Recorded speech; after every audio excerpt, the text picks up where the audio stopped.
మిథున్ రెడ్డి విచారణ నిమిత్తం అయితే విజయవాడ సిట్ కార్యాలయం చేరుకున్నారు. మిథున్ రెడ్డి వెంట రాష్ట్ర వైఎస్ఆర్ కాంగ్రెస్ పార్టీ రాష్ట్ర ప్రధాన కార్యదర్శి అయితే లేళ్ల అప్పిరెడ్డి, తిరుపతి ఎంపీ గురుమూర్తి, ఇతర వైసీపీ ప్రధాన నాయకులు అయితే వచ్చిన పరిస్థితి అయితే ఉంది.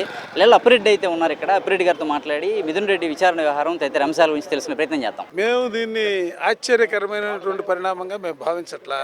ఎందుకంటే తెలుగుదేశం అధికారంలోకి వచ్చిన తర్వాత సర్వసాధారణంగా వైఎస్ఆర్ కాంగ్రెస్ పార్టీలో ఎవరైతే కీలకమైనటువంటి నేతలుగా ఉన్నారో వారందరిపైన అక్రమ కేసులు బనాయించడం, అరెస్టులు చేయటం, అవకాశం ఉంటే జైలుకు పంపించే కార్యక్రమాలు జరుగుతూ ఉన్నాయి.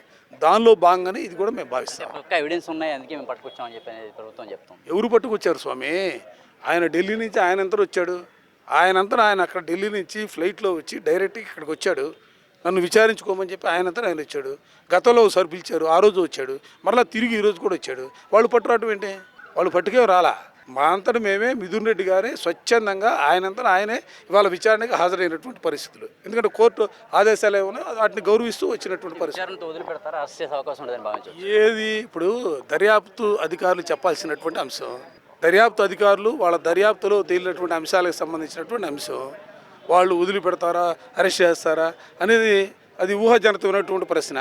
ఒకటైతే చెప్పదలుచుకున్నాం, వాళ్ళు ఎటువంటి చర్య తీసుకున్నా కూడా మేము ఫేస్ చేయడానికి సిద్ధంగా ఉన్నాం. మీ అధినేత టార్గెట్గా జరుగుతున్నాయనేటువంటి వైసీపీ నేతలు మీరు విమర్శిస్తున్నట్టు మాటగా ఉంది. దీన్ని ఎలా తీసుకోవచ్చు? అసలు ఎవరు చెప్తున్నారు? అధినేత అనే మాట ఎందుకు వస్తూ ఉంది? ఎవరు చెప్పారు? ఏ కేసు అయినా కూడా ఎవరు చెప్పాలా? దర్యాప్తు సంస్థలు చెప్పాలా? దర్యాప్తు సంస్థలు మాట్లాడవు. కూటమి నేతలు మాట్లాడతారు.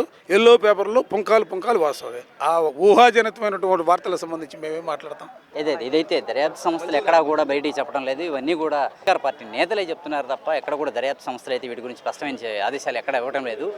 మిథున్ రెడ్డి విషయంలో కూడా ఖచ్చితంగా కోర్టులపై తమకు నమ్మకం ఉందని, న్యాయస్థానాల తీర్పును తాము గౌరవించి తిరుగుతామని, న్యాయస్థానాలు తప్పక న్యాయం చేస్తాయని, ఇది అక్రమమైన కేసు అని మిథున్ రెడ్డికి ఎటువంటి సంబంధం లేదని లేళ్ల అప్పిరెడ్డి అయితే స్పష్టం చేస్తున్నారు. వీడియో జర్నలిస్ట్ రెహమాన్తో నాని, ఏపీ అమరావతి, అభినవ్ భారత్, సిట్ కార్యాలయం.